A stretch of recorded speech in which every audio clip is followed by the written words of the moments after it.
নমস্কার বন্ধুরা, আজ আপনাদের সাথে শেয়ার করব দারুণ সুস্বাদু আর মুখের স্বাদ বদলে দেওয়ার মতো একটি রেসিপি, চিংড়ি মাছ দিয়ে কচুর ফুল ঘন্ট। প্রথমে কড়াইতে তেল গরম করে তাতে পাঁচফোড়ন দিয়ে নিলাম। সুন্দর গন্ধ বেরোতেই এতে দিয়ে দেব পেঁয়াজ, রসুন, কাঁচা লঙ্কা।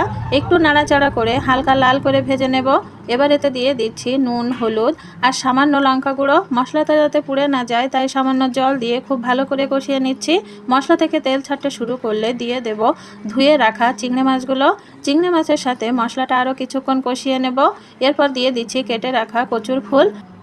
এবার কিন্তু ধৈর্যের খেলা, সব উপাদান একসাথে খুব ভালো করে কষিয়ে নিতে হবে যাতে কচুর ফুল একদম মজে যায়। অবশেষে নামানোর আগে দিয়ে দেব জিরে বাটা আর উপর থেকে সামান্য কাঁচা সর্ষের তেল।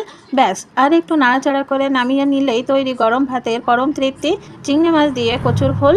কেমন লাগলো রেসিপিটি কমেন্ট করে অবশ্যই জানাবেন কিন্তু।